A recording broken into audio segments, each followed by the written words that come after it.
السلام علیکم ورحمۃ اللہ وبرکاتہ۔ اللہ کے فضل اور اس کی توفیق سے آج انشاءاللہ ہم 11واں پارہ شروع کریں گے۔ اعوذ باللہ من الشیطان الرجیم۔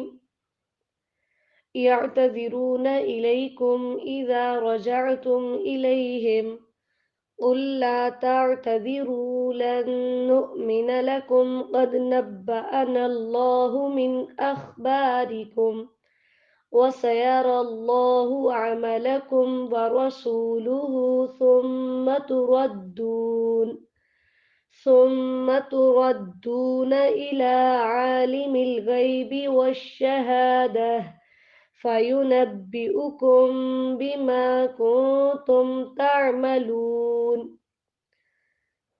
11ویں پارے کا آغاز ہوتا ہے سورہ توبہ کی آیت نمبر 94 سے، جس میں تذکرہ کیا ہے اللہ تعالیٰ نے ان دولت مندوں کا جو دولت مند تو تھے لیکن صرف منافقت کی وجہ سے جنگ تبوک سے پیچھے رہے۔ ان کے پاس کوئی عذر نہیں تھا کہ جس کی بنا پر وہ جنگ سے پیچھے رہتے۔ تو نبی اکرم صلی اللہ علیہ وسلم کو اللہ تعالیٰ بتا رہے ہیں کہ جب آپ جنگ سے واپس جائیں گے تو یہ بہانے بنا کر آپ کے پاس آئیں گے اور آپ کے سامنے یہ عذر پیش کریں گے، تو آپ ان سے کہہ دیجئے گا کہ اللہ تعالیٰ نے ہمیں تمہارے بارے میں بتا دیا ہے، اس لیے ہم تمہارا اعتبار نہیں کریں گے، اور اب آئندہ کے لیے بھی دیکھا جائے گا کہ تمہارا رویہ کیسا ہوتا ہے۔ اللہ تعالیٰ نے فرمایا کہ وہ قسمیں کھا کھا کر آپ کو یقین دلانے کی کوشش کریں گے، تو آپ نے ان کی قسموں کا اعتبار نہیں کرنا بلکہ ان سے اعراض کرنا ہے۔ 2 دفعہ اللہ تعالیٰ نے یہاں پر اعراض کرنے کا حکم دیا۔ پہلے اعراض کا مطلب یہ ہے کہ آپ نے ان سے درگزر کرنا ہے اور چشم پوشی کرنی ہے۔ دوسرے اعراض کا مطلب یہ ہے کہ چشم پوشی کے ساتھ ساتھ آپ نے قطع تعلقی بھی کرنی ہے۔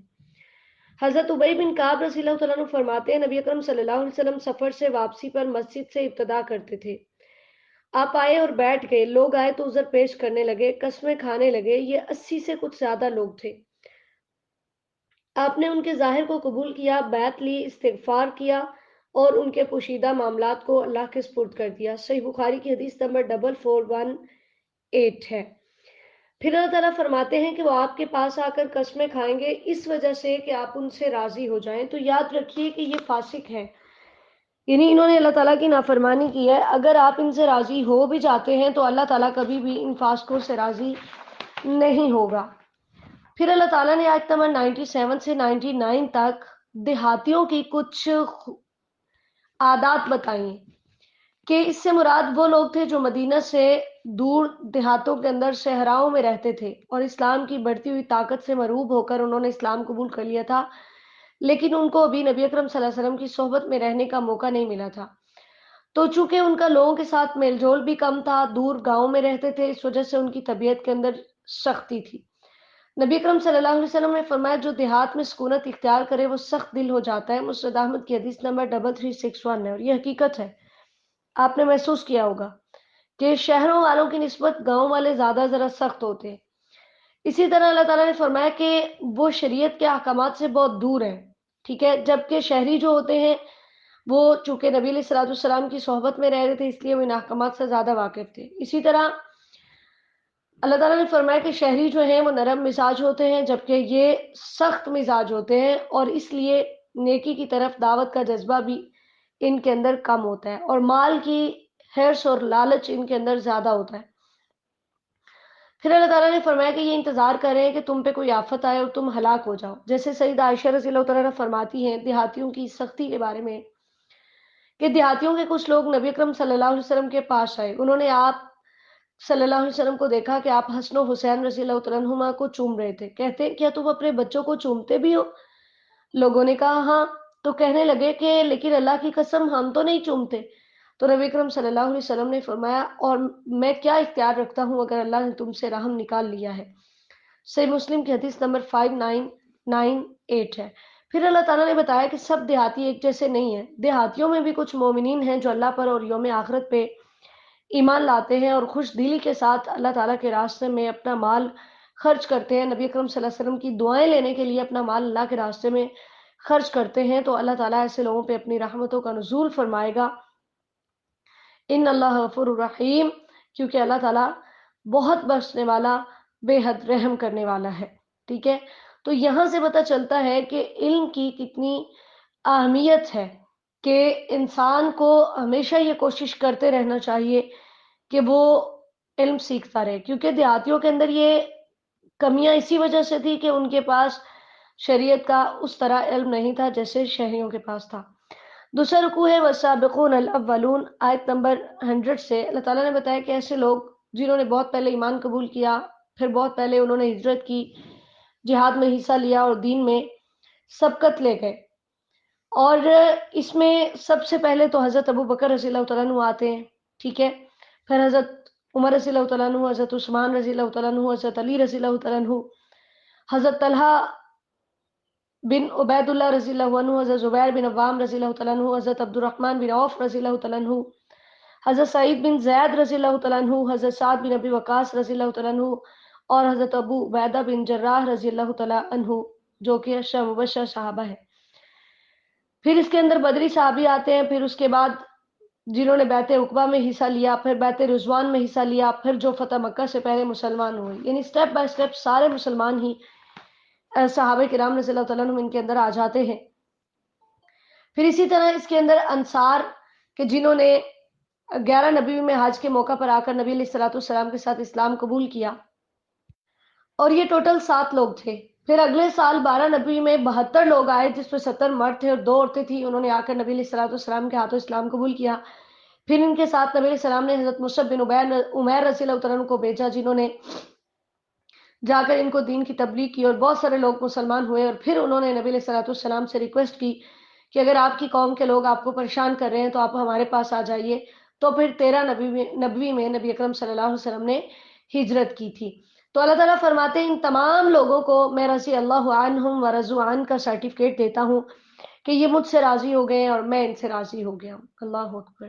یہ جنت کی سب سے بڑی نعمت ہے کہ اللہ راضی ہو جائے، اور یہی سب سے بڑی کامیابی ہے. پھر اللہ تعالیٰ نے منافقین کی کچھ چلاکیوں کے بارے میں بتایا ہے کہ کچھ منافقین جو دیہاتوں میں بیٹھے ہوئے ہیں اور کچھ ایسے جو مدینہ میں ہیں، یہ اپنی منافقت کے اوپر اڑے ہوئے ہیں جن کو آپ نہیں جانتے لیکن ہم جانتے ہیں. ٹھیک ہے. تو اس وجہ سے انہیں دوہرا عذاب ملے گا. پہلا عذاب ان کو ملے گا دنیا کے اندر منافقت کی وجہ سے. ٹھیک ہے. کہ ان کو ہر وقت یہ بھی ایک عذاب ہے کہ انسان کو ہر وقت ڈر لگا رہے کہ کہیں میرا کوئی راز فاش نہ ہو جائے. پھر اسی طرح جب ایمان والے کامیاب ہوتے تو ان کو بڑی تکلیف ہوتی، یہ بھی ایک طرح کا ان کے لیے عذاب تھا. اور دوسرا عذاب ان کو جہنم کی صورت میں آخرت میں ملے گا. پھر اللہ تعالیٰ نے مسلمانوں کا تذکرہ کیا ہے کہ جو اپنی ایسے ہیں کہ جنہوں نے گناہ بھی کیے ہوئے ہیں اور نیکیاں بھی کرتے ہیں، یعنی گناہ اور نیکی کو ساتھ ساتھ لے کر چلتے ہیں. تو یہاں پر اللہ تعالیٰ فرما رہے ہیں کہ ہو سکتا ہے کہ میں ان کی توبہ قبول کر لوں، کیونکہ اللہ ہی ہے جو توبہ کی توفیق دیتا ہے اور پھر توبہ قبول کرتا ہے، اور یہ بھی اللہ تعالیٰ کی رحمت کا نتیجہ ہے. لیکن یاد رکھیے کہ ایسا بھی نہ ہو کہ ہم توبہ کی امید پر گناہ کرتے جائیں اور پھر ہمیں توبہ کرنے کا موقع ہی نہ ملے. ٹھیک ہے. کیونکہ توبہ کی امید پہ گناہ کرنا یہ شیطان کا ایک بہت بڑا جال ہے جس میں وہ ہمیں پھنساتا ہے. تو کچھ صحابہ کرام رضی اللہ تعالیٰ عنہ ایسے بھی تھے، جیسے حضرت لبابہ رضی اللہ تعالیٰ عنہ اور ان کے ساتھی، جو جنگ تبوک میں نہیں گئے تھے اور مخلص مومن تھے. تو انہوں نے خود کو مسجد کے ستونوں کے ساتھ باندھ لیا کہ جب تک اللہ تعالیٰ ہماری توبہ قبول نہیں کرے گا ہم یہاں سے نہیں ہلیں گے. نبی اکرم صلی اللہ علیہ وسلم نے فرمایا آج رات 2 آنے والے میرے پاس آئے، مجھے اٹھایا، ایک شہر میں لے گئے جو سونے اور چاندی کی اینٹوں سے بنایا گیا تھا. وہاں میں نے کچھ لوگوں کو دیکھا جن کا آدھا جسم سب سے زیادہ خوبصورت شخص کی طرح تھا جو تم دیکھنے والے ہو، اور آدھا جسم سب سے زیادہ بدصورت ترین شخص کی طرح تھا جو تم دیکھنے والے ہو. فرشتوں نے کہا اس نہر کے اندر داخل ہو جاؤ.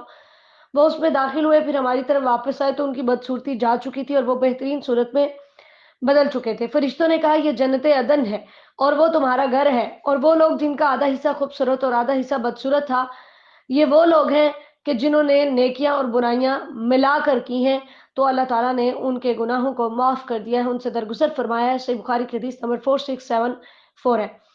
تبوک سے جو لوگ پیچھے رہ گئے تھے، جب ان کی توبہ قبول ہوئی تو نبی اکرم صلی اللہ علیہ وسلم کے پاس کچھ صدقات لے کر آئے. اللہ تعالیٰ نے ان سے صدقات وصول کرنے کا حکم دیا اور حکم دیا کہ آپ ان کے لیے مغفرت کی دعا کیجئے. اسی لیے جب نبی اکرم صلی اللہ علیہ وسلم کے پاس حضرت ابو اوفا رضی اللہ تعالیٰ عنہ زکوٰۃ لے کر آئے تو آپ نے فرمایا اللہم صلی علی آل ابی اوفا، اے اللہ آل ابی اوفا کے اوپر اپنی رحمت نازل فرما، کیونکہ نبی اکرم صلی اللہ علیہ وسلم کی دعا مسلمانوں کے لیے باعث تسکین تھی۔ اللہ تعالیٰ نے فرمایا کہ میں ہی توبہ قبول کرتا ہوں، صدقات قبول کرتا ہوں، لیکن یاد رکھنا کہ آئندہ تم نے یہ گناہ نہیں کرنا۔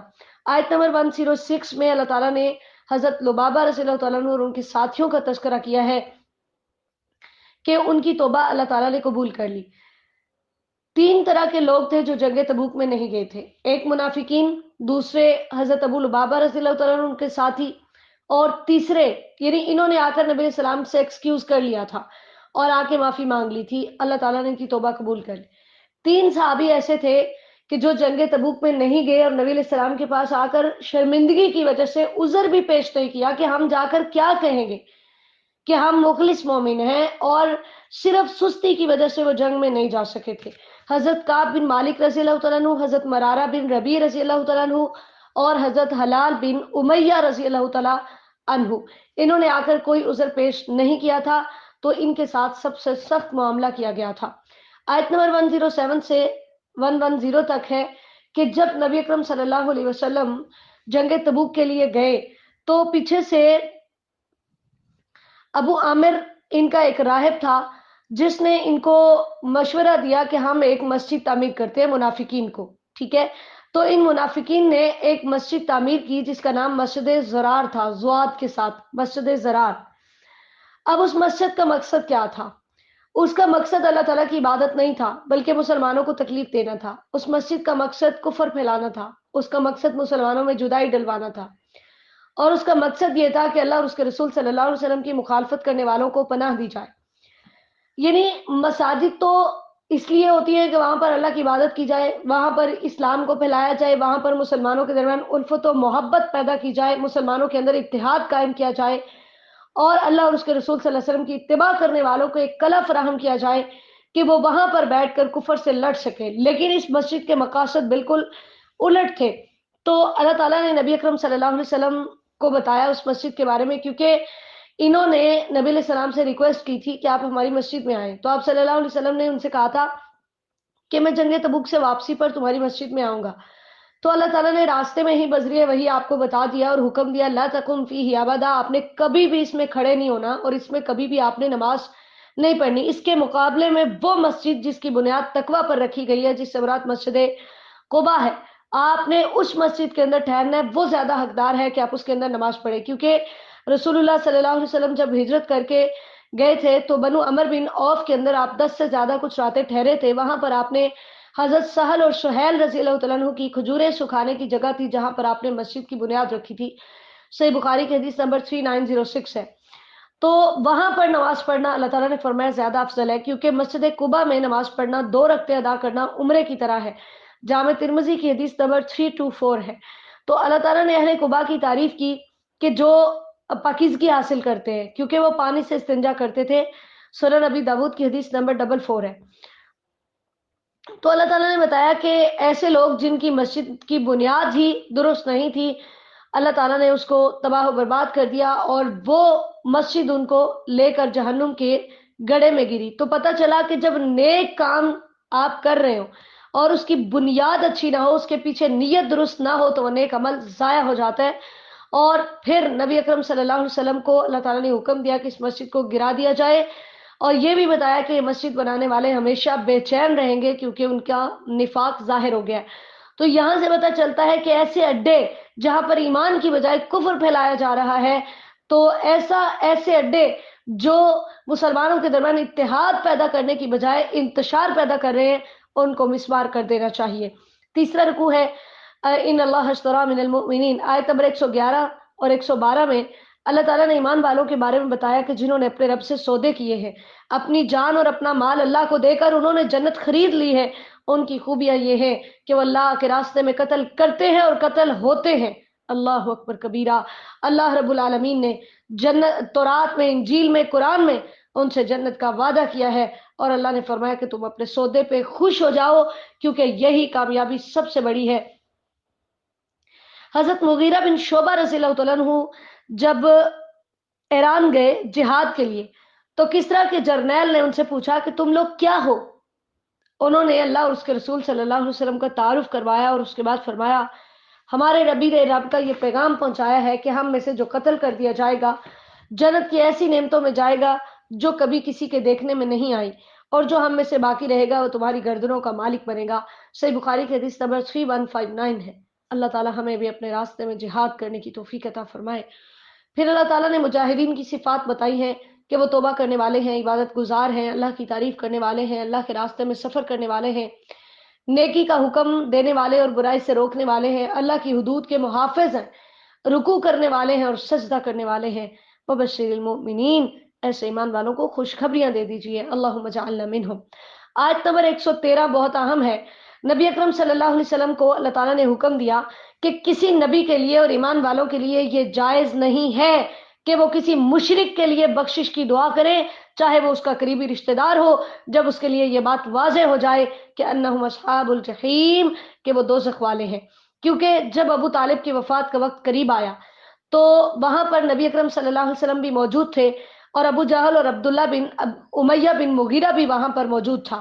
نبی علیہ السلام اس کو کہہ رہے تھے کہ چچا جان آپ کلمہ پڑھ لیجئے تاکہ میں آپ کے لیے اللہ کے پاس سفارش کر سکوں، لیکن ابو جہل اور عبداللہ بن امیہ اس کو کہہ رہے تھے کہ کیا تو اپنے باپ کے دین کو چھوڑ کر مرے گا؟ وہ مسلسل اس کو کہتے رہے اور نبی علیہ السلام اپنی بات دہراتے رہے، حتیٰ کہ ابو طالب نے اپنی وفات کے وقت کہا علی ملت عبد المطلب، کہ میں اپنے باپ عبد المطلب کے دین پہ مرتا ہوں، اور یوں شرک کی حالت میں اس کی وفات ہوئی۔